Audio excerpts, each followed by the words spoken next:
Alright, so boleh nampak slide ya? Slide ada keluar tak? Ada sir. Ada. Okey.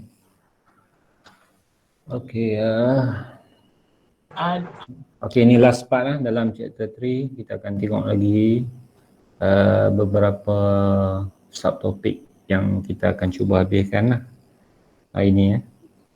Kita cubalah untuk habiskan hari ni. So kita tengok konten yang kita akan cover dalam chapter 3 ya.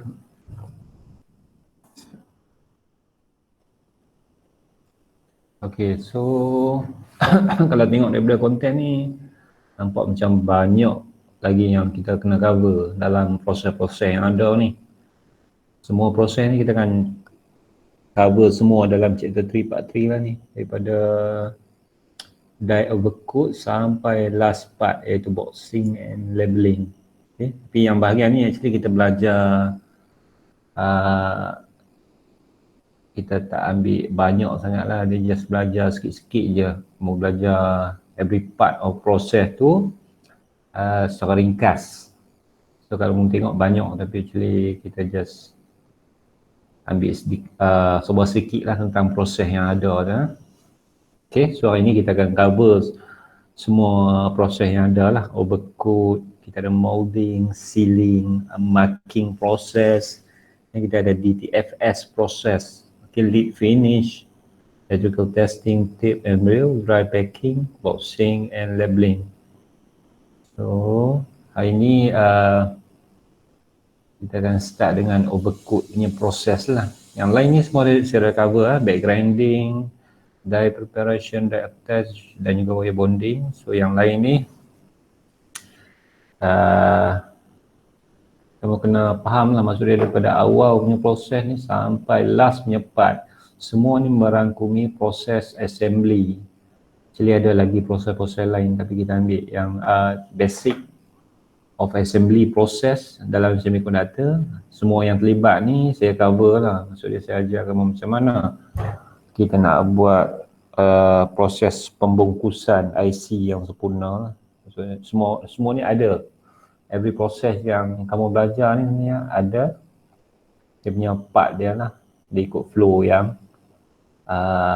actually subtopik ni pun dia ikut flow yang betul lah. Maksudnya kita ikut dia punya level-level of process lah. Okay, so kita tengok first part is die overcoat lah. So kita akan tengok daripada die overcoat sampai boxing and labeling. Okay, so untuk first process is die overcoat. Okay, apa dia proses overcoat? Actually yang ni kamu banyak jumpa lah kalau kamu rajin buka board, PCB board ataupun elektronik. Board yang ada dalam device, kamu akan jumpa bahagian yang melibatkan overcoat part ni. Selalunya atas PCB board banyak lah.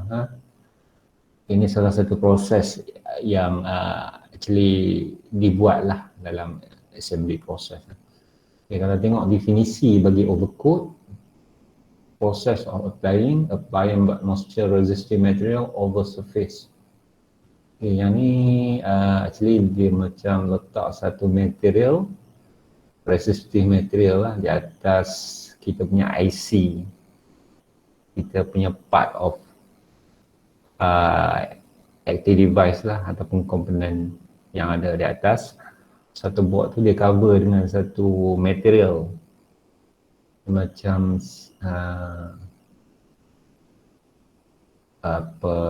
insulator punya part jugalah, nak cover, nak tutup bahagian-bahagian yang ada, device yang ada di atas satu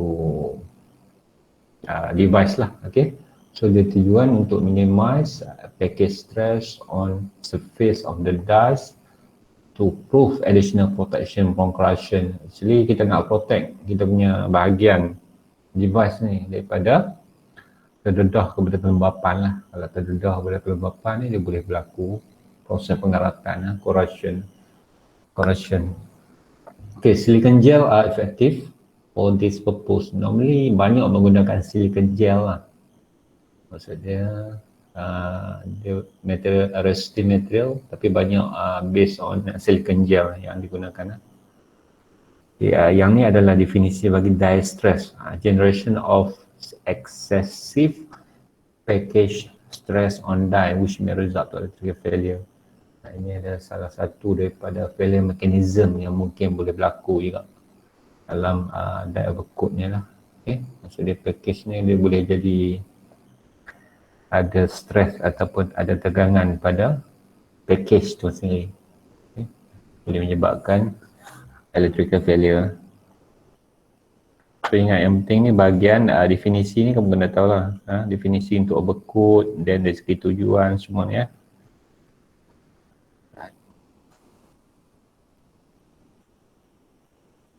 Okey, untuk overcoat kita ada dua kaedah lah, satu selective, satu non-selective .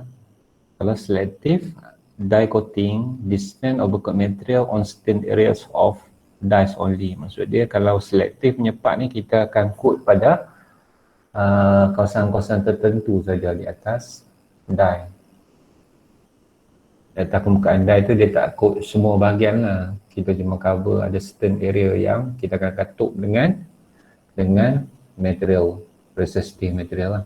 Okay, non-selective or full die coating. Kalau non-selective ni kita cover the whole area of dies. Cover the entire surface of die with overcoat material. Okay, maksud dia yang ni akan cover semua. Dia ada dua kaedah, satu selective, satu non-selective . Selective untuk certain area, kalau non-selective full area ataupun entire area. The amount of overcoat material dispensed on die surface should be calculated properly, as excess overcoat material that rise above the ball mount may exert tremendous shearing stress on wire, resulting in neck break. Maksud dia kalau kita letak terlampau banyak overcoat material pun boleh bagi efek pada kita punya IC ataupun die tu sendiri lah. Mungkin dia akan bagi efek pada bahagian wire bonding punya part lah. Contoh macam neck break. Kemungkinan material tu dia akan bagi shearing stress pada wire. Okay.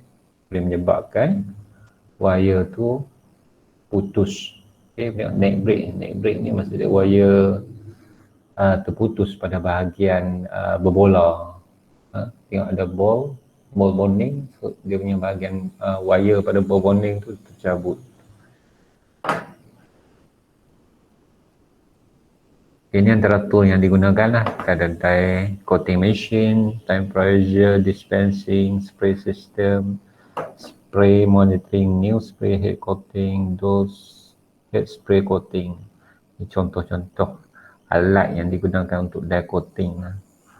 Jadi kamu belajar tak banyak pun bahagian die coating ni. At least kamu tahu dari segi definisi, dari segi dia punya tujuan kita buat coating, dan is enough lah. Kita ambil surface saja. Okay, untuk failure mechanism dalam die overcoat, kita ada die stressing. Ini first is die stressing. Die stressing, generation of excessive package stress on dies, which may result in electrical failure. Mechanism is elevated by die overcoat. So dia yang ni terlebih material yang tadilah. Kalau tengok, kalau kita material resistive material tu kita letak terlampau banyak, boleh menyebabkan berlaku electrical failure juga. Okey, yang kedua adalah die crash. Ni cala lah kita punya IC ataupun die ada cala, ada kesan ni lah, maksudnya kesan gurusan lah. Inducement of any mechanical damage on dies, as when the operators crash a die with tweezer due to mishandling. Okay, kemungkinan kita mishandling lah, salah pegang IC tu pun boleh menyebabkan berlaku dies crash . Common cause ni penyebab dia lah. insufficient operator training, disorder workplace, use improper tool. Okay, yang ketiga, demetallization smearing. This part saya dah cover dah sebelum ni ya. So kamu tahulah this part is, maksud dia ada bahagian yang tertanggal. Any metal line dekat die tu dia tercabut ataupun terputus dia punya metal line yang ada pada satu die. Ini kita panggil die metallization smearing. Okay, common cause is a dirty, worn out die, attached pick and place tool, wafer mishandling. So tiga ni untuk overcoat lah. Kemungkinan boleh berlaku semasa proses overcoating. Okay, yang keempat is decoration. Ini pengaratan die. So dia berlaku pengaratan pada IC. Corrosion of metal line of the die often due to presence of corrosive contaminant and moisture on the die surface. Okay, boleh berlaku jugalah pengaratan die. Dan yang kelima adalah net breaking. This part is breakage of bond wire at all bond neck. So this part is dia punya wire bonding tu terputus, dia punya wire pada bahagian ball bond neck. Dia dah cover dalam wire bonding punya part, so tengok balik bahagian ball bonding, dia punya neck dia pada bahagian leher wire tu, maksud dia boleh berlaku wire putus lah. In the context of die coating is usually caused by excessive overcoat material. Sebab dia adalah excessive overcoat material lah, which can exert tremendous shearing stress at the neck. Okay, next is a sealing ataupun molding process. Okay, this part is proses kita nak buat dia punya capsule. Kita nak belajar macam mana dia punya proses kita nak capsulekan IC ni. Okay, dua benda. Satu sealing, satu molding. Okay, so kamu kena tahu term untuk sealing dengan molding dia berbeza. Dari segi IC type yang kita guna lah untuk buat proses molding, which IC yang kita pakai. Kalau sealing yang mana? Kamu ada belajar hermetic dengan non-hermetic punya package. Okay, yang mana yang akan menggunakan molding proses, yang mana yang akan menggunakan sealing proses. Tujuannya sama juga, dua-dua tu nak buat capsule, nak buat dia punya cover part untuk dia punya body IC tu. Tapi ada dua proses lah, satu molding, satu adalah sealing. So first kita akan tengok bahagian yang melibatkan molding proses. So dalam molding proses kita tengok dari segi definisi dia, actually adalah proses untuk kita capsulekan device di dalam plastik material lah. Maksudnya material plastik. Kita gunakan material plastik, plastik base lah untuk buat dia punya capsule. Process of encapsulating the device in plastic material. Satu term ataupun yang selalu digunakan dalam proses molding adalah transfer molding. This part is proses pembuatan. Maksudnya dalam banyak melibatkan mesin-mesin ni, banyak melibatkan proses transfer molding. So one of the most widely used molding process, dia panggil transfer molding punya proses lah. Capability to mold small part with complex feature. For the molding process flow, yang ni adalah proses ataupun detail penerangan macam mana kita nak buat molding proses tu. Pada molding process flow, proses flow dia macam mana kita nak buat molding proses. So yang ni kamu kena take note lah, bahagian ni actually ada ditanya juga dalam soalan-soalan test ataupun dalam soalan final. Ditanya kamu kena explain the process of molding in detail lah. Maksudnya yang ni detail dia macam mana kita nak buat molding process. Okay, first step is molding compound is first preheat prior to its loading into molding chamber. Maksudnya first kali kita kena panaskan dulu molding compound, dia punya campuran untuk kita plastik ni lah, plastik material tu perlu dipanaskan. Kena panaskan dulu lah. After preheating, the molding compound is forced by hydraulic plunger into the pot where it reach melting temperature and become fluid. So, molding compound ni perlu ditukar kepada bentuk liquid lah, bentuk cair. So, dia kamu panaskan sampai dia lebur ataupun jadi liquid. Plastik material tadi ni, dia akan jadi plastik. So, kita akan force menggunakan hydraulic plunger masuk ke dalam pot ataupun area untuk kita buat proses molding lah. The plunger then continue to force the fluid molding compound into the runners of the mold case. So kita pakai this part, kita panggil runner, dia punya laluan ataupun dia punya piping, lebih kurang macam piping untuk kita flow liquid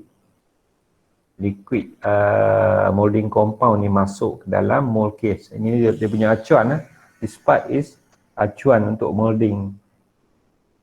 Actually acuan dia banyak metal punya part lah, sebagai yang tahan panas lah, sebab liquid molding tu sendiri dah panas lah sebab dia lebur. So dia punya mold case pun perlu tahan panas lah. The runner serve as a channel where the fluid molding compound travel until it reach the cavity. So tujuan runner ni, maksud dia runner ni kita guna sebagai channel ataupun sebagai laluan. Serve as channel where the fluid molding compound travel until it reach the cavity. So kita guna ni sebagai satu laluan untuk membolehkan liquid ni lah, molding compound ni masuk ke dalam cavity ataupun area untuk kita buat dia punya kapsul. Kita tengok gambar mungkin nampak lebih jelas lah. Dalam cavity tu contain lead frame untuk IC dan juga lead frame lah, die dan juga lead frame lah, untuk proses encapsulation ataupun untuk proses pengkapsulan lah. Okay, yang ni gambar rajah dia. Kalau kita tengok ni, dalam gambar rajah yang ada ni, okay, this part is hydraulic plunger yang tadi lah, yang kita nak flow masuk. Okay, this part is runner. Tengok ni runner. Runner ni maksud dia kita nak flow masuk molding compound yang cair tadi masuk dalam runner lah. Daripada runner ni yang akan flow masuk ke dalam mold case. This part is mold case lah. Ni kita punya mold case ni dia ada acuan untuk kita punya IC punya shape lah, bentuk IC tu dia ada dah dia punya mold case. So dia kamu nak buat IC ni mold case kena berbeza lah, dia punya size of mold case. Runner pun sama, dia ikut kita punya IC.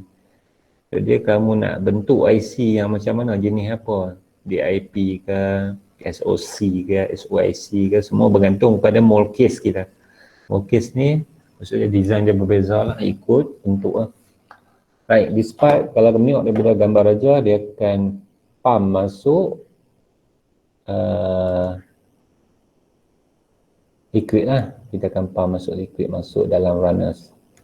This part. Lepas masuk dalam runners dan daripada runners dia akan push lah. Nampak dia ada hydraulic part yang akan push masuk liquid liquid masuk ke dalam runner, ke dalam runner. Bila kamu push masuk, so liquid tadi akan mengalir lah ke semua laluan yang ada ni. So runner ni kat ujung ni semua ada lubang. Di part ada lubang-lubang yang membolehkan liquid ataupun molding compound ni mengalir. Kalau nak kita push masuk, so dia akan mengalir lah melalui runner dan mengisi ruang pada bahagian mold case yang kosong ni. So nampak tak bila kita push tekan dia punya hydraulic part ni, tekan, so liquid akan masuk dalam cavity. This part is cavity ya. This part is cavity ataupun ruang untuk kita bentuk IC lah. Sampai penuh lah, maksudnya dia akan push sampai dapat full area, dia cover full area dalam mold case ni untuk dapat IC. Nampak? Ini yang bahagian yang dah dikapsulkan lah. So dia bila dah kering semua ni, kita akan dapat bentuk ataupun shape bagi body plastik yang ada ni. Actually ni proses macam mana kita nak buat molding proses untuk IC ataupun kita nak buat dia punya kapsul. Nampak sikit lah gambaran ya. Sebelum ni mungkin kamu tak berapa nak clear bagaimana kita buat dia punya proses untuk kita bentukkan dia punya body plastik pada IC tu. So at least hari ni kamu dah nampak dia punya proses dia, bagaimana kita buat body plastik untuk IC. Ini proses yang actually yang dibuat di industri lah. So at last kamu akan dapat hasil yang macam ni lah. Sebab dalam mold case ni kita letak lead frame dan juga IC. Actually dia bercantum macam ni lah. Dia bukan satu-satu IC. Dia main dalam bentuk lead frame yang bercantum antara satu IC dengan satu IC. Lepas pada tu baru kita akan buat proses cutting and bend dia punya lead, dapatkan bentuk kaki. Ni semua proses lain lah. Yang penting kamu fokus pada bahagian ni saja. Maksud dia sampai bahagian part yang melibatkan, last kita dapat yang part yang ni. Ini molding proses. Yang ni proses lain. Kamu akan belajar bahagian yang melibatkan DTFS semua ni.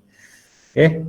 Molding maksudnya kita cover cara ringkas dia. Kalau kamu nak faham, ada liquid molding compound, kita panaskan sampai cair. So masuk dalam hidrolik punya part, kita push masuk dalam runners. Ini runners ni akan flow liquid masuk dalam acuan yang kosong ni. Nampak kosong ni, dia akan masuk. Selepas tu dia akan isi semua ruang yang ada lah. Then lepas pada proses tu dia akan mengering dan dapat bentuk bagi IC lah. So cara ringkas dia, yang ni kamu nampak proses of molding, bagaimana kita nak buat bentuk IC tu. Okay, so yang ni daripada pandangan CC lah, bagaimana kita push untuk liquid. This part is, yang hitam ni adalah liquid lah.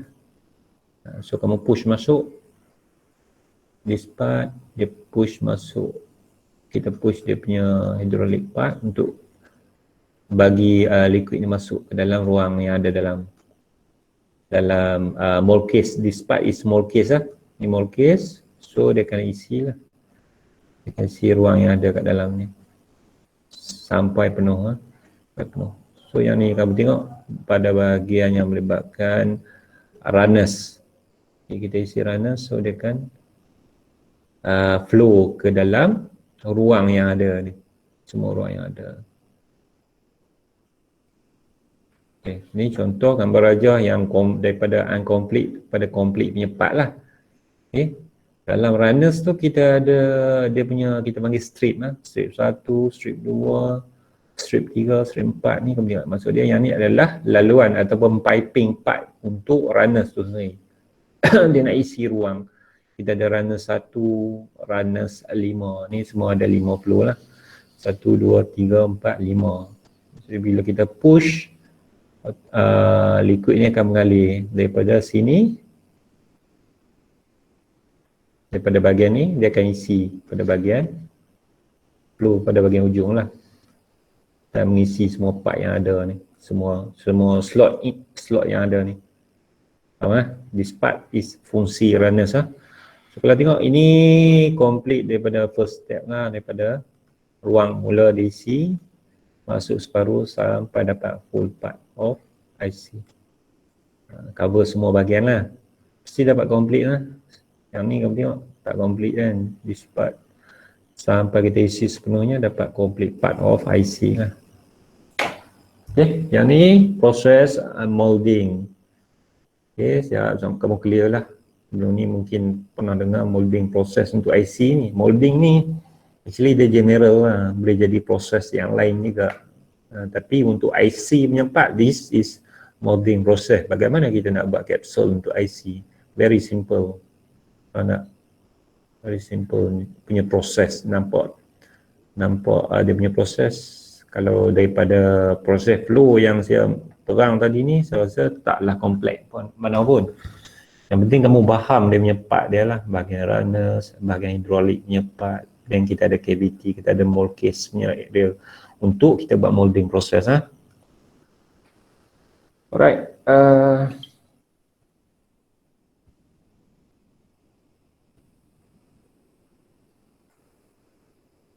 okay, so kita tengok dalam proses molding, the highest filling velocity is explained by the first cavity. Maksud dia kat sini, maksud dia bahagian yang pertama yang mengisi ruang cavity ni yang paling highest velocity lah. Kamu tengok pada bahagian runner ni, bila cavity ni diisi, dia ada speed yang berbeza lah actually. Bahagian ni akan isi dulu tu, bahagian ni akan isi kemudian. First dia akan isi bahagian ni, penuh bahagian ni akan pergi ke depan sampai last punya part lah. Maksud dia kita panggil this part is a first cavity lah. First cavity maksud dia halaju dia tinggi. So bila pergi pada cavity yang hujung, dia punya halaju dah jadi slow. Halaju ni halaju liquid lah. Liquid yang ada dalam ni bila kita push masuk, dia akan beza dari segi velocity ataupun kelajuan liquid itu masuk ke dalam mold case. Okay. Highest filling velocity explained by the first cavity. However, the filling velocity decrease. So bila first cavity isi, dia dah slow balik lah. First cavity isi, dia akan jadi slow pada bahagian cavity yang hujung. So kamu boleh tengok pada bahagian yang hujung ni. This part is first. Yang bahagian yang last ni akan jadi slow lah. Okay, subsequent cavity are filled with increasing velocity until the last cavity, which ends up with the second highest filling velocity next only to the first cavity. So benda ni dia boleh bagi kesan jugalah dari segi failure mechanism. Maksud dia efek dia dari segi kelajuan liquid tu pun dia tak sama untuk mengisi ruang cavity. Kalau kita first cavity laju, second cavity akan jadi slow sikit sampai last punya cavity lagi slow lah. So benda ni boleh menyebabkan berlakunya wire sweeping ataupun die pedal shift. Ni kemungkinan boleh berlaku semasa proses molding ni. Okay, ini mold case. Mold case ni dia punya acuan. Kamu tengoklah. Actually acuan ni yang berbeza ataupun part untuk IC tu sendiri. Kita nak bentuk IC jenis apa? Kamu nak buat jenis yang melibatkan SMT ke, surface mount ke, kamu nak buat jenis through hole technology kan, yang kaki tajam, yang kaki bengkok semua tu based on kita punya mold case lah. Mold case ni yang tentukan bentuk IC. Alright, so untuk molding failure mechanism, ini ada beberapa kegagalan yang mungkin boleh berlaku semasa proses molding. Maksudnya yang ni kemungkinan boleh berlaku lah. Alright, so kita tengok ada incomplete mold. Ini mungkin juga boleh berlaku semasa proses. Kita punya molding part ni tak cover sepenuhnya. Molding tu mungkin ada setempat dia tak cover. Kamu boleh tengok ada bahagian-bahagian part dash ataupun lead frame yang timbul, yang nampak kan. Sepatutnya ditutup habis lah. Tapi this part is tak complete. Maksud molding ni tak cover sepenuhnya lah. Sepatutnya dia cover area-area yang melibatkan lead frame. This part is lead frame punya part lah. Still nampak lagi dia punya apa bahagian yang ada ni. Okay, nampak dia punya besi ya. Okay, this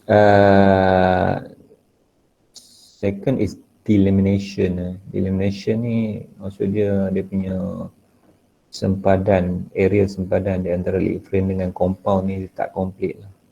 Okay, lead frame area, this part is lead frame area dengan compound interface. Kamu boleh tengok pada bahagian yang melibatkan bahagian ni lah, antara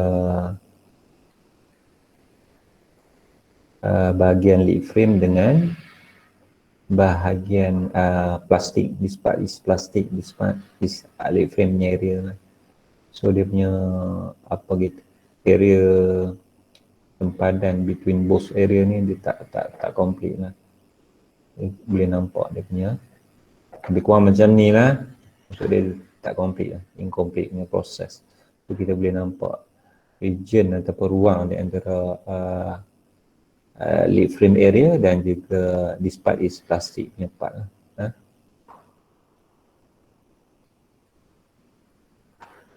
Okay, next is a package crack. This part is ada berlaku keretakan lah pada bahagian permukaan. Maksud yang ni kalau tengok ni memang patah lah IC-nya, patah dua kan, dia ada crack. This part pun kita panggil crack juga. Semua ni boleh berlaku dalam proses molding, kemungkinan boleh berlaku. Jadi sistem proses tu kita buat ada peluang untuk berlaku failure mechanism seperti yang ada dalam gambar-gambar ni ya.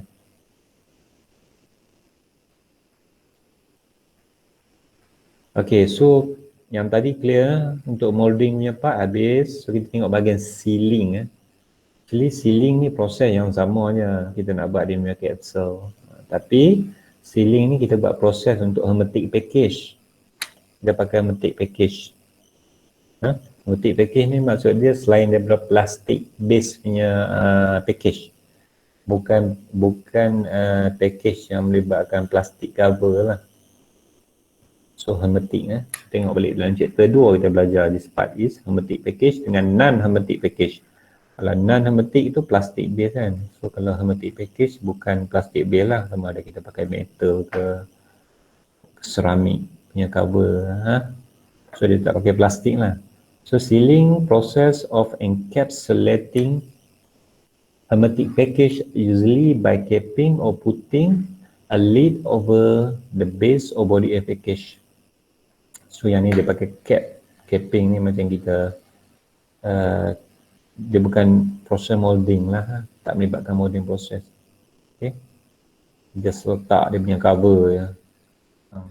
Sealing ni kita belajar juga tapi tak detail sangat lah. At least kamu tahu ada dua proses yang berbeza lah. Satu molding is plastic base, sealing is non-plastic base punya material lah, hermetic Okay, the method of sealing generally depend on the type of package. Ceramic DIP, dip or seal by topping the base of the package with a cap using seal glass. Ada certain cover dia pakai glass, ada yang pakai ceramic. Okay, other ceramic package such as brace package, LCC, PGA are sealed by covering the package with combo lid through solder sealing. Ini method dia berbeza lah. Jadi kalau hermetic dengan non-hermetic, this part is non-hermetic, yang ni kita buat molding. Yang ni normally kita buat molding lah, tapi still boleh buat sealing process lagi. Untuk yang bahagian ni kita nak tengok beza dia. Kalau kata yang sealing punya, this part is glass sealing lah, in between both. Untuk DIP, hermetic sealing, this part is non-hermetic sealing. Untuk dia non-hermetic pun still boleh buat sealing juga. Tapi normally kita akan buat molding process lah untuk yang bahagian yang melibatkan hermetic punya package lah. Okay, ni contoh-contoh IC yang melibatkan sealing proses. Kita ada side brace package, leadless chip carrier package. Maksud dia kalau kamu tengok IC yang ada 2-3 layer ni, ini bukan molding lah. Molding dia akan katuk habis lah. Dia akan katuk the whole area.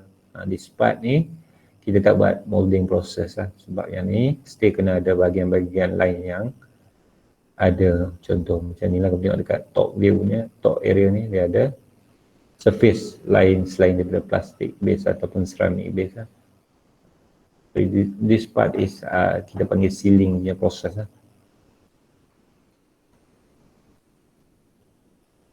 Okay, so next is a marking process. So So yang ni dah cover.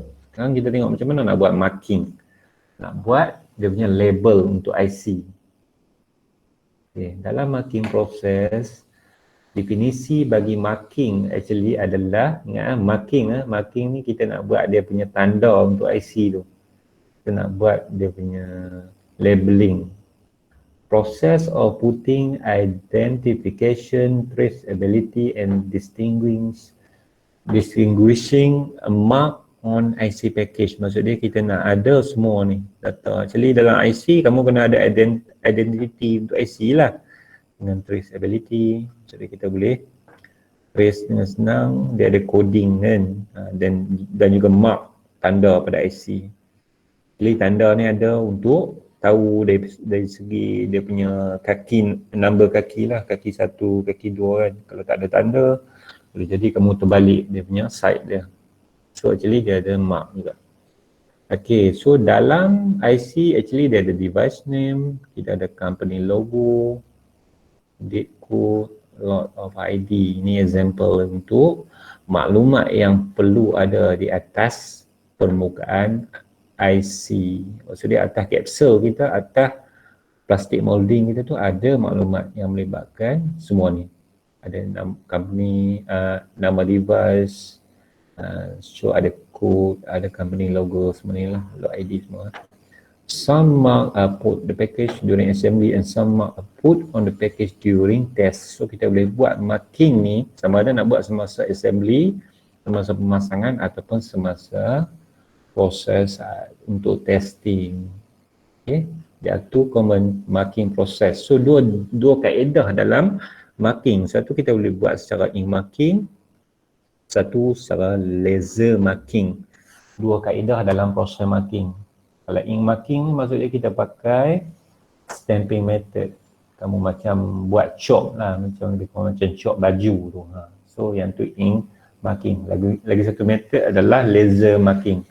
Laser marking ni kita guna laser untuk buat labeling dia. Okay, so ingat dua kaedah ni. Satu ink marking, satu laser marking . Alright, untuk ink marking, so kita ada the most common ink marking process for semiconductor product is pad printing. Actually dia banyak menggunakan kaedah kita panggil pad printing ni, macam stamping process lah. Proses kita buat menggunakan chalk. Maksudnya dia ada bentuk chalk, macam silicon rubber stamping. Kita just letak dia punya rubber stamping ni, dia akan lekat lah dia punya tulisan pada kita punya IC ya. This part banyak pakai lah, kalau kamu jumpa IC kebanyakan menggunakan ink marking lah. So kaedah adalah pad printing . Pad printing ni contoh rubber stamp untuk pad printing lah. Pad printing consists of transferring ink pattern from plate. Maksudnya kita ada ink pattern dah dekat stamping ni, dah ada bentuk ataupun pattern bagi dakwat yang ada ni, okey, daripada plate lah, which is a flat block with pattern depression that are filled with ink to the package using silicon rubber stamp pad. So this part is silicon rubber stamp pad lah, silicon rubber stamp pad. Ni bentuk dia macam chop lah, lebih kurang macam chop.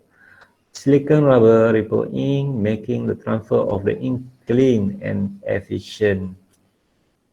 It also resilient and elastic, making it possible to print even or uneven surface. Main advantage is reworkable. Disadvantage is size limitation. Actually dari segi size kita ada minimum size yang terhad jugalah, tak boleh terlampau kecil tulisan dia. Kalau kita pakai stamp pad ni, rubber stamp pad ni, dia ada size limitation juga. Kalau terlampau kecil, kita tak boleh nak buat stamping, dia tak akan dapat dengan baik lah. Okay, mungkin kena gunakan teknik lain, mungkin guna laser marking punya method lebih baik lah.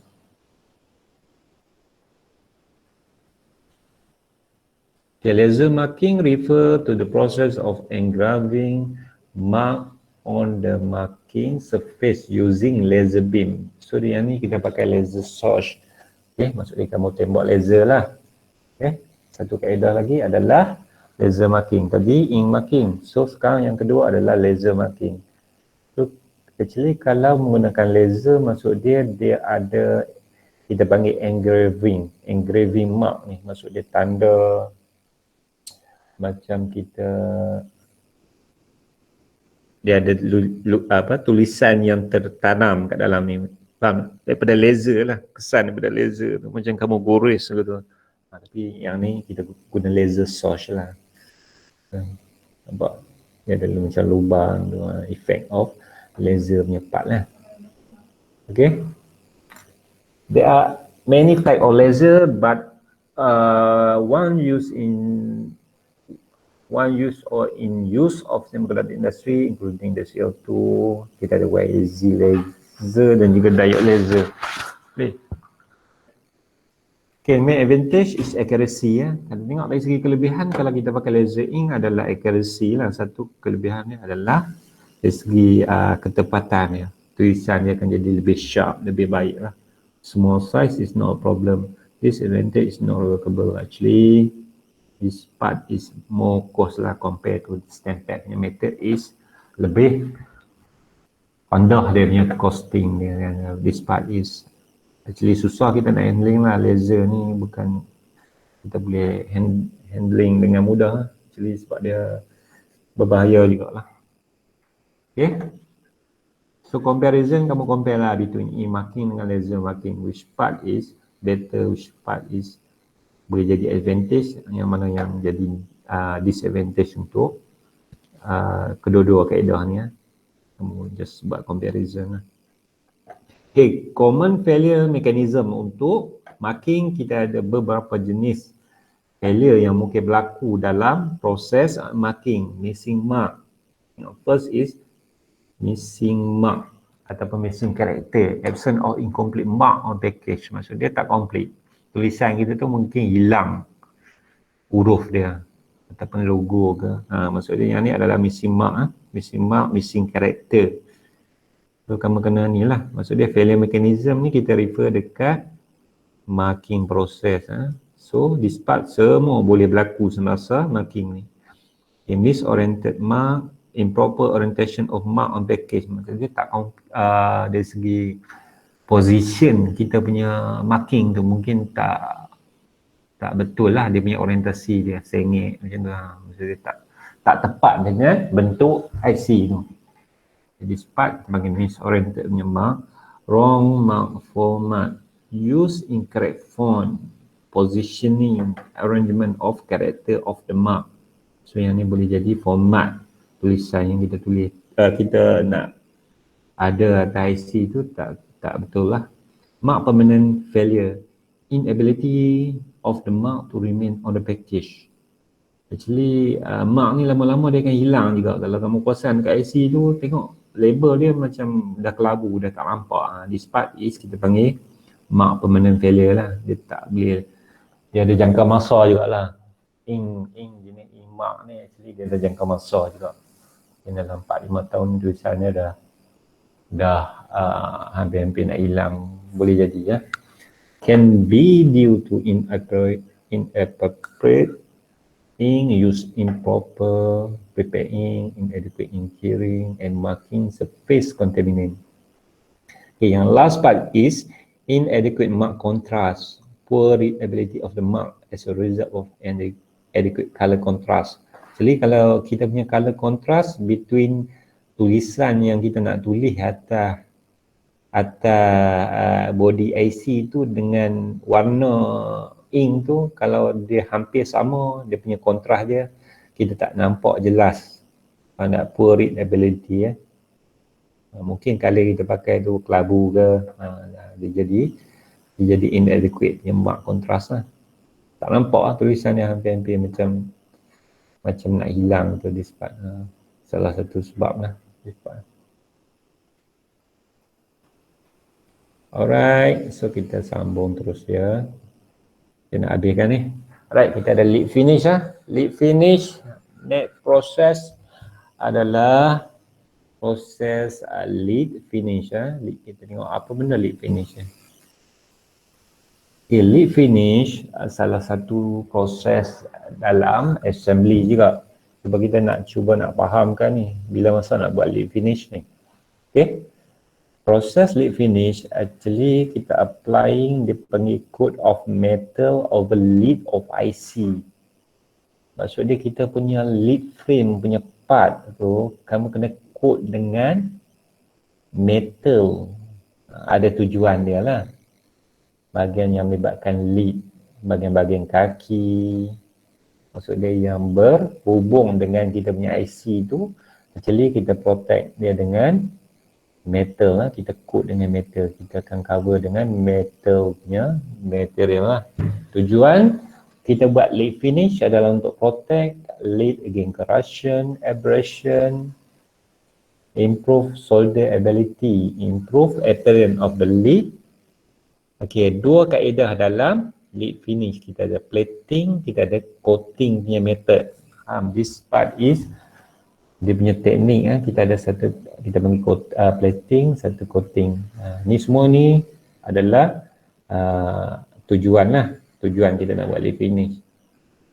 So kena clear lah definisi, kita nak coat metal pada bahagian lead lead of IC. So dia bahagian yang melibatkan kaki-kaki IC semua tu kita nak cover dengan material metal base lah. Kaedah plating dan juga coating. Okay, dalam coating proses kita pakai actually kita deposit film metal. Selalunya kita menggunakan solder ataupun stannum plumber pada permukaan lead. Okay, stannum ni timah lah, plumber timah dan juga plumber material lah. Okay, so kita pakai film metal over the surface, achieving metallurgical bonding through surface wetting. The film metal should have melting temperature below 315 degrees Celsius. The process can be classified as coating. Surat ni dia cuma bagi penerangan tentang coating proses lah. Kita tak detail sangat part yang melibatkan lead finish. Saya nak kamu faham, kita ada dua metode. Satu adalah coating, satu adalah plating punya part. Faham tak? Dalam coating pun kan tengok simple part je yang saya cover. Cuma yang ni kita pakai film metal, macam proses kita deposit layer yang melibatkan stannum plumber ni ke atas permukaan lead menggunakan film metal ni lah. So kita akan kena capai lah, film metal ni kena capai melting temperature di bawah 315 degree untuk proses yang kita nak klasifikasi sebagai coating. Lagi yang kedua adalah thin plating. This part is bahagian yang melibatkan kita panggil plating. Form a poor metal electroplating, which is the process of deposit a coating of metal on surface by passing through a conductive medium or electrolyte. Actually dia pakai liquid. Liquid conductive lah. So kamu kena masukkan dalam liquid. Ini untuk plating proses. Two type of plating, kita ada poor metal plating, okay, thin ataupun stannum plating lah. Yang kedua adalah alloy plating, thin lead ataupun stannum plumber plating. Dia punya material dia masih sama, this part is stannum plumber, this part is stannum plumber, but method of berbeza lah. Dari part coating lain. Dari segi preparation kita kena prepare film metal pada suhu kata 315. This part is kita pakai medium yang berbeza lah. Dia pakai electrolyte. Besok belajar kot this part ni, electrolysis punya proses lah. Okay, right. So kita tengok this part is lead finish punya method. Dia ada dua bahagian lah. Dalam plating kita ada cathode, kita ada anode punya material. So kalau tengok dalam gambar rajah ni dia pakai bateri. So kita ada anode dan juga cathode. This part is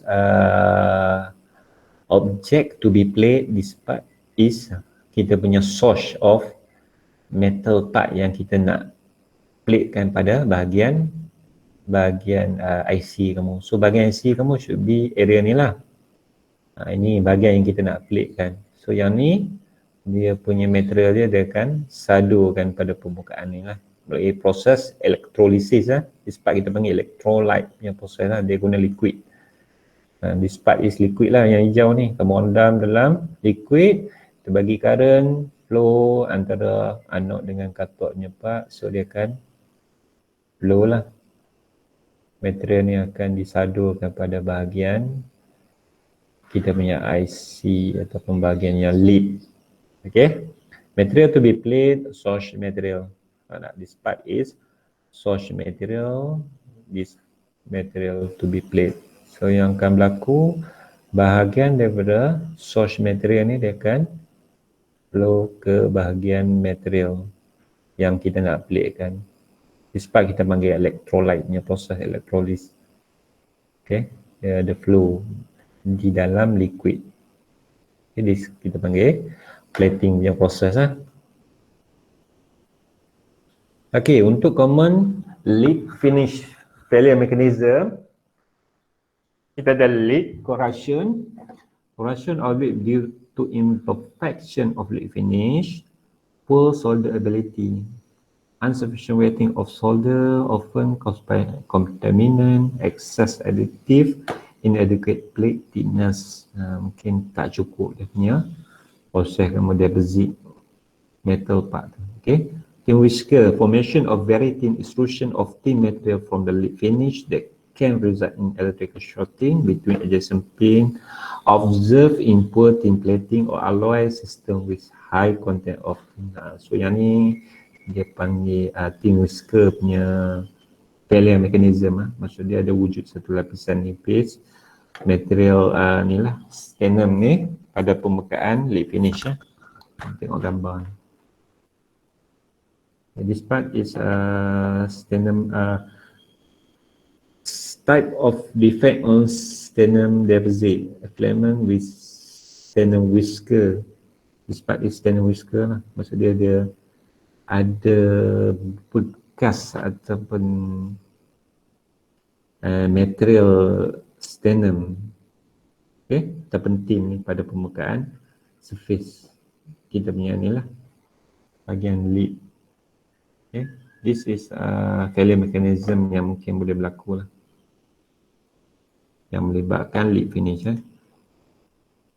Okay, so kita ada beberapa proses lagi ni. Pada 5:10. Okay, saya nak cuba habiskan lah. Kita ada lagi 1, 2, 3, 4, 5. 5 proses lagi ya. Okay, DTFS . Apa benda DTFS ni?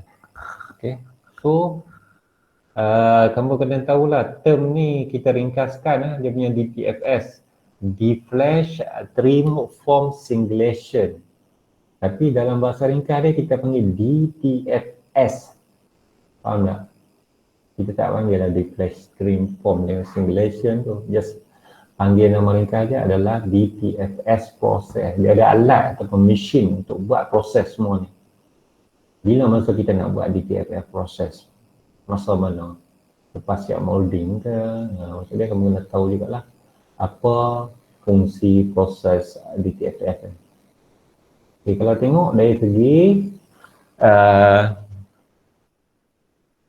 dia punya term dia deflash trim form singulate. Yang ni proses kamu nak buat bentuk IC kamu nak buat kaki IC. IC tu maksudnya kita nak dapatkan dia punya form ataupun bentuk IC yang betul, bentuk IC yang sempurna. Kamu kena form dia punya bentuk kaki dia. Asal daripada lead tu kaki dia kan dibentuk lagi, so dia kena shape tu kena betul lah untuk IC ya. Okay. DTFF consists of 4 steps indicate in its name. These steps are defined below. So every step tu kamu kena faham, kena tahu dari segi dia punya fungsi every part of DTFF process. First is kita panggil deflash. Deflash, this part is deflash. Deflash removal of flash from package or newly molded part. Flash are excess plastic material sticking out the package edge right after molding. So yang ni dia nak buang dulu material-material plastik yang mungkin dipanggil excess plastic material daripada molding proses tu, mungkin ada lekat bahagian-bahagian yang berlebihan. So dia nak remove lah. Nak remove pada bahagian yang excess plastic material ni, dipanggil deflash process.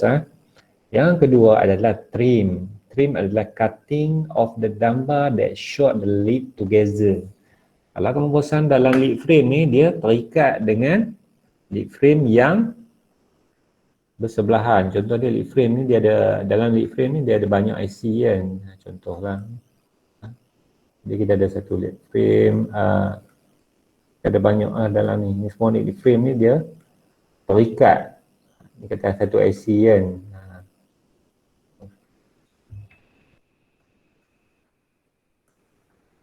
Satu IC tu dengan satu IC yang lain tu dia terikat dengan dia punya dia ada dia punya bahagian ni, kita panggil ni dumbar. This part is dumbar punya bahagian yang memegang semua IC ni. So cutting the dumbar that short the lid together. So yang ni dia nak kena potong lah besi ataupun part dumbar yang pegang antara IC dengan IC. So dia akan potong dulu untuk membolehkan kita pisahkan antara satu IC pada lid frame ni dengan IC yang ada yang ni. So kita nak separate satu-satu IC daripada lid frame yang bergabung ni lah. Okay, form. Lepas tu dia akan buat proses form. Form adalah forming the lid into the correct shape or and position. So dia akan buat proses daripada kaki-kaki yang ada ni. So kita kena buat bentuk yang sebenar lah. Asal dia IC kan dalam bentuk bila kita tak buat dia punya shape, kaki dia masih dalam keadaan lurus lagi. Faham? So bahagian ni yang kita nak buat shape dia. Jadi ikutlah kaki dia, ada yang macam tu kan. Ada yang kaki lurus, ada yang kaki macam tu. Ada yang kaki IC yang macam tu. Ini adalah proses of kita nak form dia punya shape yang betul lah. Untuk IC ya. Singulation. Last part is cutting the tie bar that attach the individual unit to the lid frame. Okay, this part still lagi dalam dia ada dua bahagian, satu dumbar, satu tie bar. Tie bar ni bersama ni. Cutting the tie bar that attach individual unit to the lid frame. So dia akan cut bahagian yang bergabung ni ya. Satu dumbar, satu lagi adalah kita panggil tie bar punya part. Resulting in individual separation. Last part is bahagian ni yang akan asingkan. Last part is dia akan asingkan daripada satu bahagian ni, dia akan cut daripada satu bahagian. Dia tak bergabung dengan lid frame yang lain. Clear lah. So tengok yang gambar ni untuk shape dia punya bentuk IC yang ada pada bahagian. So dia ada dua bahagian yang memegang IC yang ada pada satu area of lid frame ni. Okay. Last part is individual separation lah. Singulate ni maksud dia kita nak asingkan daripada lid frame yang bergabung ni, just tinggal satu IC yang dah complete lah. Ini contoh mesin. Jadi kalau kamu pergi dekat industri buat praktikal ke apa, kamu akan jumpa lah mesin yang melibatkan DTFS ni. Pergi ke kilang-kilang yang melibatkan semiconductor ada lah. Ini contoh mesin yang ada untuk DTFS lah. Okay, habis. So yang ke berapa tak ingat banyak ni, electrical test lah. Kita tengok bahagian seterusnya adalah electrical test lah. Electrical test ni adalah testing secara electrical. Kenapa kita nak kena buat testing untuk alat ni? Sebab dalam proses yang kita buat ni, every proses yang kita buat ni mungkin berlaku failure. Daripada awal kamu buat sampai sini, mungkin boleh berlaku failure. So kena buat testing. Faham? Kita buat test electrical. Performance dia sepatutnya masih sama lagi dah. Sebelum kamu buat package dengan selepas kamu dah buat siap sama dia punya proses. Kita buat molding, marking semua ni. Dari segi performance IC tu sendiri macam mana. So kena buat electrical test lah. Kita buat dari segi dia punya spec bagi satu IC tu. Adakah electrical performance dia masih dalam keadaan asal ataupun dah kurang dia punya grade ataupun dia punya performance lah. Baik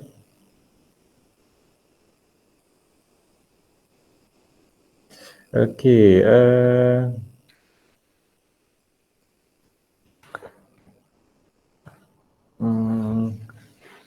Okay, electrical testing is identification and segregation of electrical failure from a population of device.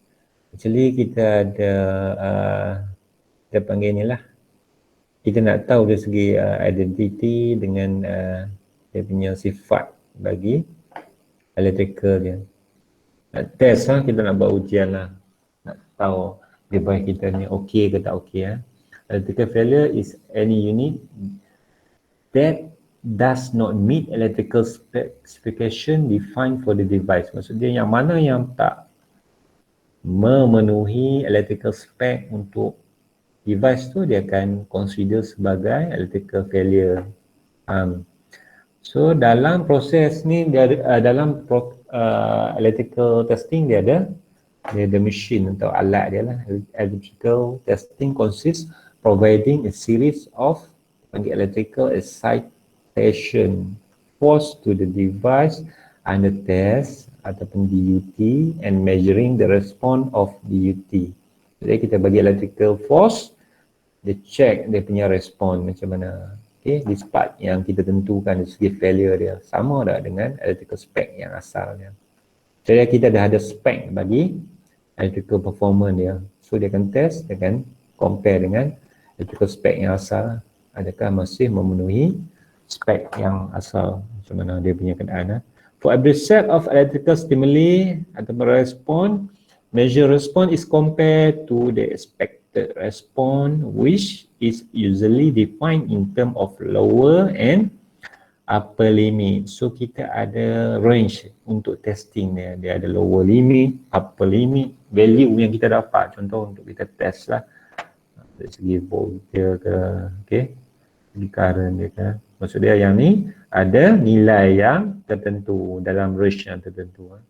Any DUT that exhibit respond outside the expected range of response is considered failure. Kalau respond outside, lebih daripada upper dengan lower limit lah, contoh lebih upper dengan lower limit. Katakan kita punya graph, contoh this part is lower limit, this part is upper limit. So kita dapat dalam value yang lebih tinggi daripada upper limit. So yang ni kita consider fail lah. This part is still okay. Kita dapat data dalam range atas dengan bawah ni okay. Kalau dapat luar, di bawah ataupun di atas daripada lower dengan upper control limit ni, dia akan kira fail lah. This part yang dalam okay lah.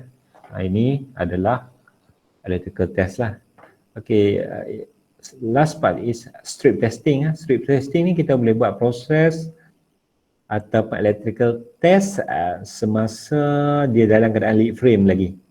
Maksudnya kita tak singlet lagi kepada satu-satu IC tu dia dalam bentuk lead frame strip. However, the device in strip have already undergone the lead trimming process for electrical isolation of their lead. So, still boleh buat dalam bentuk yang melibatkan lead frame punya strip, tapi dia ada proses lead trimming proses lah. Di sini kita punya lead trimming proses untuk electrical isolation untuk every lead yang ada tu. Ini contoh mesin untuk tester dengan handler bagi electrical test. In production mode, electrical testing usually performed using test system or platform consists of tester and handler. Dia ada dua bahagian lah, satu tester, satu handler. Tester perform the electrical testing itself while the handler take care of transferring the unit to the test site. So yang untuk tester dia akan test, handler ni dia ada arm ataupun robotic part yang akan transfer kita punya IC ni ke dalam mesin lah. So kita ada tester, handler just nak move, nak angkat IC, nak letak IC. This part is handler lah. This tester punya part is testing. Kita bagi electrical force pada IC ya. Alright, so kita ada tape and reel, dry packing dan juga boxing labeling. Dia dah sikit ni.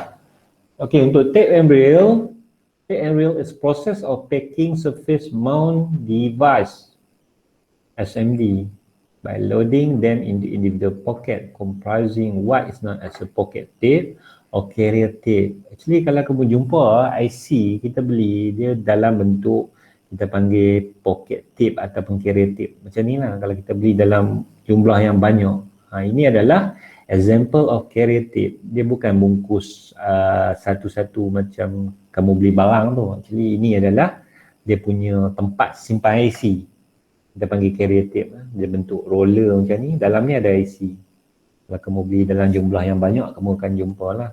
Kalau takat beli 1-2 komponen dekat apa? Dekat kedai tu tak ada lah, dia tak bagi dalam bentuk carrier tape ni. Okay, so example of reel, ni dia punya reel. Dalam reel ni kita akan ada IC yang disimpan. Ni carrier tape lah. Ni contoh dia.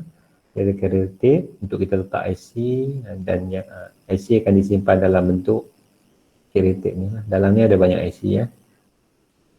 Tape and reel process packing surface mount device by loading them in the individual pocket comprising what is known as pocket tape and carrier tape.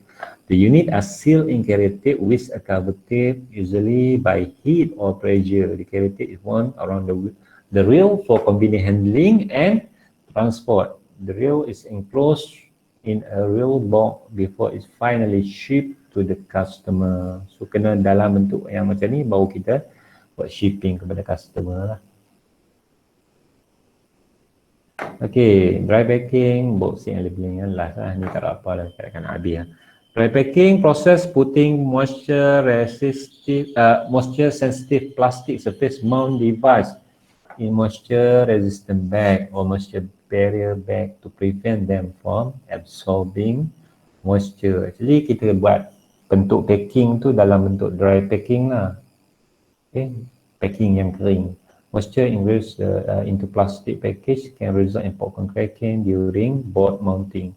Popcorn cracking refer to package cracking caused by the rapid vaporization of internal package moisture. So kita nak elakkan kelembapan. Yang penting ni kita nak kena ada kita nak elakkan sebab dia efek kepada kelembapan moisture sensitive. So kita kena package pun nak kena pastikan kita punya package dalam bentuk dry packing. Jadi dry packing punya kesan lah boleh jadi popcorn, internal delamination for SMD, example of moisture barrier bag. Ni contoh untuk dry packing ni part lah. Okay, last is boxing and labeling. Boxing and labeling package process of packing a lot group of device both under single process cycle as one batch in its final box. Ini bahagian kotak yang last part kita panggil boxing labeling. Attach the required lot ID label for storage in finished good warehouse or shipment to customer. Boxing and labeling procedure and material differ from company to company. So dia berbeza lah, dia ikut company punya type lah, jenis dari segi boxing, labeling ikut company, customer to customer or even package to package. Alright, so habis semua saya dah cover chapter 3, every process yang ada. So kita tengok sikit revision untuk chapter 3 ni, contoh-contoh soalan yang mungkin boleh ditanya dalam test, dalam final. Ini soalan-soalan regular atau soalan-soalan yang biasa ditanya. So kamu jangan ingat hanya soalan-soalan ni saja yang boleh ditanya. Faham tak? Maksud dia ada lagi soalan-soalan lain ataupun proses-proses lain yang boleh ditanya dalam test ataupun dalam final. So yang ni adalah sebahagian contoh-contoh soalan yang mungkin ditanya dalam chapter 3. Ya, review question ni dia cover semua. Daripada chapter 3 part 1 sampai part 3. So Saya letak sikit review question dengan dia punya contoh jawapan untuk soalan yang ditanya. Yang ni antara soalan yang boleh ditanya. Tapi still boleh tanya macam-macam lagi dalam chapter 3. Jadi kamu kena belajar every part yang saya ajar dalam chapter 3. Kamu kena tumpu. Tak boleh nak tumpu pada review question yang ada ni saja. Alright, so kita tengok contoh-contoh soalan, contoh-contoh soalan yang mungkin ditanya lah. First adalah name 3 existing wafer thinning technique. Ini kita belajar awal dulu dalam wafer backgrinding. Bagi 3 jenis wafer thinning. Kamu belajar mechanical backgrinding, kamu ada belajar wet etching, kamu ada belajar dry etching ataupun plasma etching. Okay. So kena tahulah sikit jawapan untuk soalan-soalan yang ditanya ni. Maksudnya kamu kena sentiasa refresh lah. Tengok every final chapter tu saya akan letak review question. Rajin-rajin tengok sikit lah. Faham tak? Rajin-rajin tengok pada bahagian review question dengan dia punya answer. Okay, yang kedua, compare each of technique mentioned in question 1 in term of equipment cost, running cost, throughput and environment facility. So kamu kena compare. Maksudnya kalau soalan 1 kamu salah, soalan 2 kamu confirm akan salah juga. Faham tak? Soalan 1 dan 2 tu dia bergabung ataupun kamu kena jawab soalan 1 dengan betul tu baru boleh jawab soalan 2. Jadi soalan 2 tu ada table yang saya ajar dalam bahagian wafer backgrinding. Kita compare ketiga-tiga method tu. Antara mechanical backgrinding, wet etching punya method dan juga dry etching punya method. Kamu compare tiga-tiga sekali ya. Alright, yang ketiga, explain the wafer backgrinding process flow as shown in figure below. So yang ni kena terangkan daripada step-step proses yang kita belajar dalam backgrinding. Surface elimination, explain apa yang kita buat dalam surface elimination. Post grinding ni, yang ni kita grind secara kasar, grind secara halus. Lepas tu kena ada wafer cleaning, kita guna di air water dengan surface delaminate, buang balik dia punya protective surface. Yang keempat, give 3 common failure mechanism that occur during molding process. Okay, bagi failure mechanism yang mungkin boleh berlaku semasa proses molding. Molding kita baru belajar je hari ni ya. So, kamu boleh bagi explanation on failure mechanism. Kita ada belajar tadi, ada yang incomplete molding, ada yang bahagian melibatkan delamination punya part tu. Yang kelima, explain the transfer molding process as shown in figure below. Explain transfer molding process. Maksudnya explain tadi macam mana kita nak buat molding process. Daripada liquid molding compound, kamu panaskan, leburkan kan. Lepas tu kita akan flow masuk ke dalam runners untuk mengisi ruang yang ada pada mold case. Ini kena explain dengan detail lah. So tengok balik dalam nota, refer balik macam mana kita nak explain dia punya proses untuk molding proses. Ini baru belajar ini ya. Okey, soalan yang ke-6, sketch and label ball to wedge connection. Ini kita belajar dalam wire bonding part. Sketch and label ball to wedge connection, sketch and label wedge to wedge connection. Kita belajar dalam wire bonding, satu method ball to wedge, satu method is wedge to wedge punya method. Explain 3 advantages of ball to wedge over wedge to wedge technique in wire bond interconnection. Sketch and explain mechanism involved in thermosonic wire bonding technology. Yang ni kamu kena lukis untuk thermosonic wire bonding. Saya boleh tanya sama ada thermosonic, ultrasonic ataupun thermocompression punya method. Tapi kamu kena bagi jawapan dalam bentuk sketch ataupun kamu kena lukis step work dia daripada step 1 sampai last step dia. Macam mana kita buat proses wire bonding. Right, so kita tengok dari segi apa ni? Okay, yang ni soalan 1 pun tadi untuk IC untuk yang melibatkan wafer thinning punya method tadi kita ada 3 lah wafer thinning kan. Wafer thinning kita ada mechanical back grinding, ADP plasma etching ataupun wet chemical etching. Soalan 2, dia suruh compare each method. So kamu kena bagi table ni. Tengok balik dalam soalan 2 tadi ya. So dia kamu kena jawab this part bagi betul dulu baru boleh compare. Tengok yang ni polishing type kita ada BG, kita ada plasma etching. This part is dry etching, plasma etching ataupun dry etching, wet chemical etching. So compare dari sudut machine cost, running cost, kita ada throughput dengan extra environment facility. So kamu kena provide table ni beserta dengan data dalam table. Kalau machine cost, this part is good, no good, good. Every part yang ada kena buat comparison ni. Ini selalu jugalah ditanya dalam soalan ni. This part none. Satu bahagian yang need, cuma bahagian yang melibatkan wet ni dia ada need untuk extra environment facility. This part kita pakai, kita kena ada extra part, kita panggil fume hood punya part lah untuk wet chemical ni. Okey, soalan 3, back grinding process flow. So yang ni explain detail. Tengok balik dalam proses step bagi back grinding process, step 1 sampai step 5. So kita buat cleaning, letak lamination tape, lepas tu buat proses coarse grinding dan juga fine grinding. Kamu kena explain detail lah.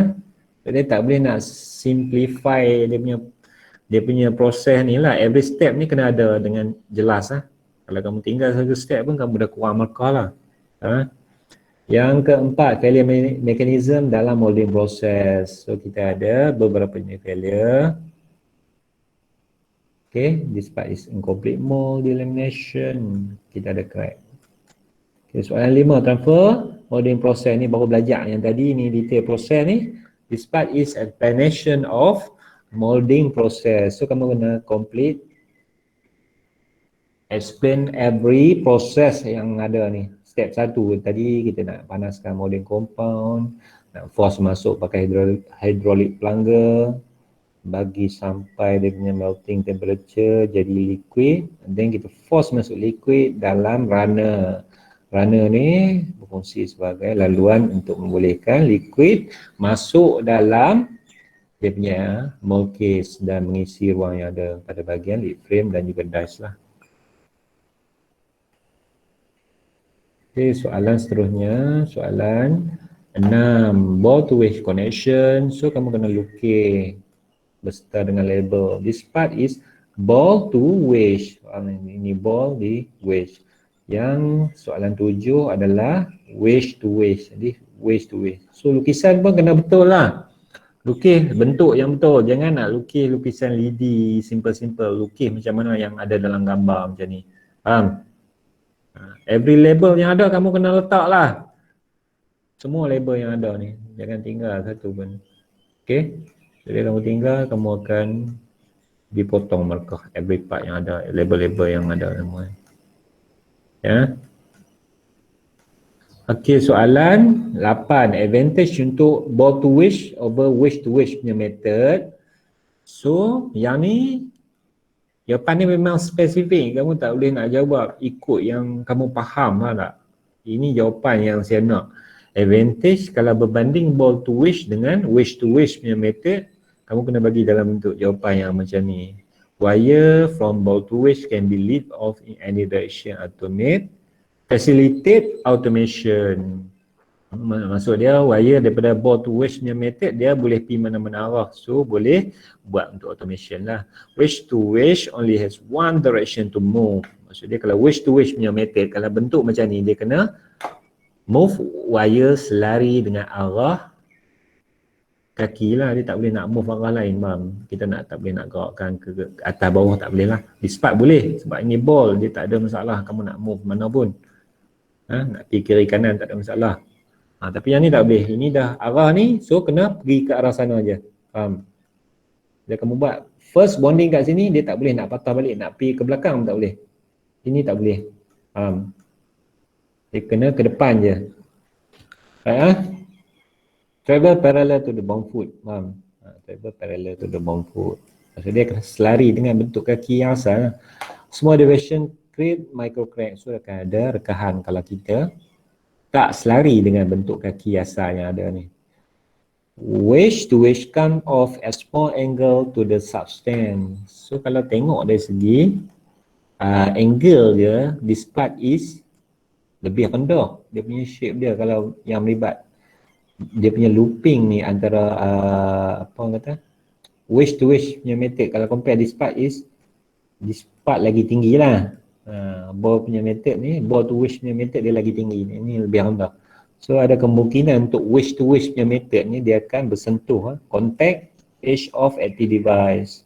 Contoh dia boleh bersentuh dengan bahagian IC, pinggir IC dan menyebabkan berlaku short circuit. So habis this part, soalan last adalah thermosonic. Thermosonic kena lukis lah every part soalan daripada step 1, 2, 3, 4, 5, 6, 7, 8. Step 1 lukis lah, ikut step lah. Kamu tak boleh langkau dia punya step pun. Mesti ikut dia punya step yang betul. Kalau kamu step tak betul pun salah. 5, 6, 7, dan kita pergi pada bahagian 8. Ini tengoklah, saya dah ajar lah daripada step ni 1, 2, 3, 4, 5, 6, 7, 8. Sama ada thermosonic ataupun ultrasonic punya method. Faham? Dia berbeza ni thermosonic dengan ultrasonic. Boleh tanya ultrasonic, boleh tanya thermosonic. Selalunya antara dua kaedah tu akan ditanya lah. Alright, so rasa dah habis ke? Ini last part dalam chapter 3 part 3. Alright, kita dah habis semua yang melibatkan chapter 3.